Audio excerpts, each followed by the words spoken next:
Well, hi guys.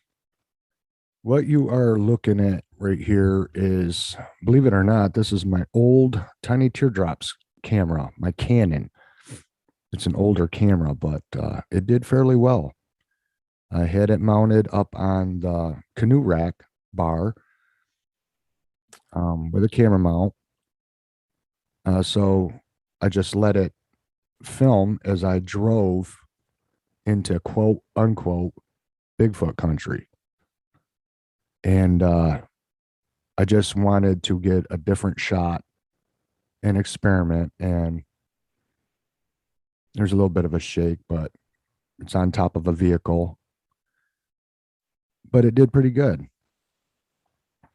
And I just wanted to show you kind of the scenery of what it's like going to Pineapple Junction.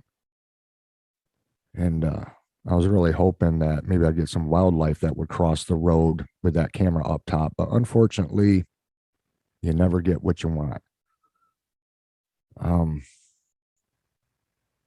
but you guys, after last night, I'm really second guessing on where I'm camping. And Pineapple Junction isn't that bad because I haven't really had anything up there try to get into my van. Yes, I've had something make contact with my van, but nothing that was trying to break in or, made me feel like I had to flee immediately. Now, Salt Valley State Forest, that's another story. I will not be going back there. Not at all, for any reason. So that's definitely off my radar. But it does make me think about places I go.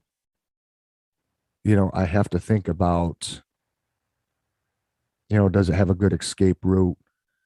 Is there cell service? There's a lot of things I have to think about. You risk getting flat tires when you drive dirt back roads, as everybody knows.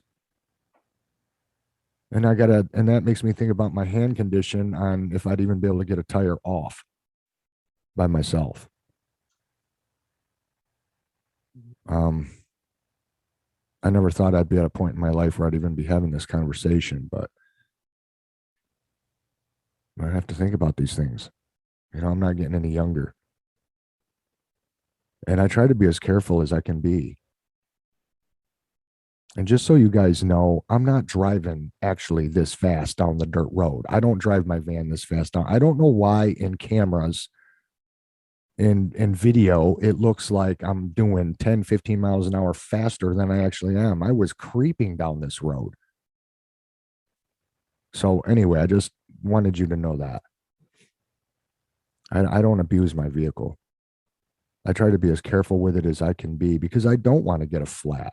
I don't want to have expensive maintenance, bills and be stupid. I try to be careful and extra cautious with it. And I'm careful where I drive it. Like I don't go off roading with it. I mean, a dirt road is about as extreme as I would get with a minivan. I wouldn't be driving off into the woods off road with it. But I try to be as careful as I can. And I do, take bear spray and I've got knives. And yes, I don't own firearms. That would probably be the best thing, but I'm just not a person that's comfortable with guns. I'm just not. And I really don't know anything about guns. So, I'd have to have training and all that stuff. But you guys, I get by the best I can. I lock myself in the van and I try to be safe. And you can't always be 100%. I don't care how prepared you think you may be, it's never flawless and 100% security. There's always that margin where things could go wrong. You may think, oh, I've got this and, I'm prepared and I have X, Y, and Z. But until you know how something's going to play out, you don't know how X, Y, and Z is going to perform. You can have a jack and a tire iron and all the things that change a tire. But if you can't get the lug nuts off, none of that crap's going to do you any good. That's just an example of what I mean. There's no guarantee when you use bear spray that the can is going to perform and shoot a stream of hot pepper spray into the bear's face. What if the damn can didn't go off and didn't work or something went wrong with it? There goes your only chance if that's all you got. You know, I mean, guns can even jam and misfire. And, you just, until you're in the heat of the moment, you never know if something is going to be reliable. You never know if your vehicle will start the next morning. There's just a lot of factors at play, and so with all that being said, what can you really do? All you can do is prepare and hope for the best and hope nothing happens. Hope that you don't have to find out the hard way if something fails or doesn't go as planned. But it does happen. But at least when I unbolted my center console and designed the van so I could slide it manually out of the way to where I could get into the driver's seat, at least that worked. And I'm so, so glad that I did that. So important. Made all the difference.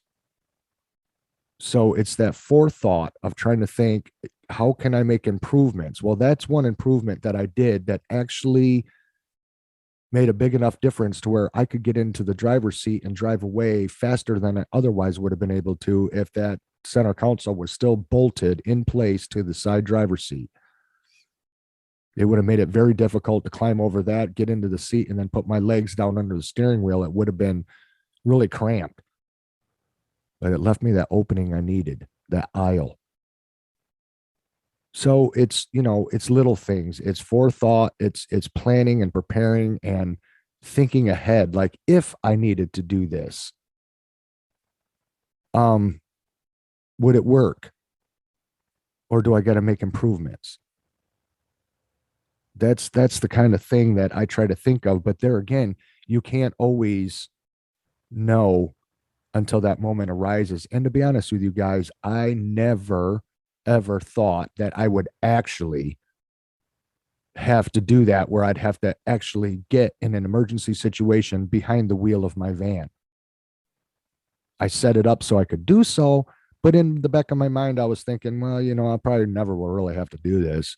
That's what I was thinking. And then lo and behold, what I was thinking would never need to happen suddenly in the middle of the night, after I was abruptly awakened, realized it was a reality. And now it's go time. And I could not believe that I was actually doing the drill. It's like that's so hard to describe unless you're there doing that. It's like, wow, this is crazy. I actually had to do what I designed this to do for real. And I'll tell you what, I'm so glad I did that. And I know I didn't expect to have to do what I did last night. I really thought I was going to be able to sleep all night and just come home in the morning. Just a normal night, another night in the van, like so many others. But that just goes to show you that they're not all the same.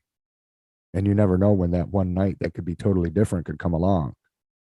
I know that's kind of scary, but it's still a reality. That threat is still there. No matter how low the percentage, it's still there. So you have to really think of everything. Know what kind of wild animals are in the area. If strange people come around, pay attention to them, keep an eye on them. All the different things that any normal person would do with a brain. Just try to be smart and vigilant and keep yourself as safe as possible. But don't ever get yourself into a situation that would make it harder to escape. That's why when I go to a campsite, you guys, no matter where in the hell I sleep in the van, I back in. And thank God down at South Valley, I was backed into those rocks that went around the perimeter of the parking area. I didn't pull up to it with the front of the van. Otherwise, I would have been throwing it in reverse. So just keep that in mind. But I'm telling you guys right now, And I'll probably talk about this more as the years go on regarding this issue, but I can't stress it enough. You must, and hear what I'm saying, you must be able to get behind the driver wheel of your vehicle if you're sleeping in it. You must. Don't sleep in a vehicle where you can't do that. It could cause you to lose your life. I want you guys to remember that. It's important. I really do appreciate all of you guys. I value my subscribers. I don't ever BS you guys. I won't ever feed you and show you fake garbage on my channel. It's not my style. That's not what I intend to do, nor will I ever. I bring you guys what I get as I get it. Whether believable or not, I bring you guys what I capture, what goes on. So I appreciate all of you guys. Thank you for watching. And I'll keep the videos coming. We'll see you later. Bye-bye.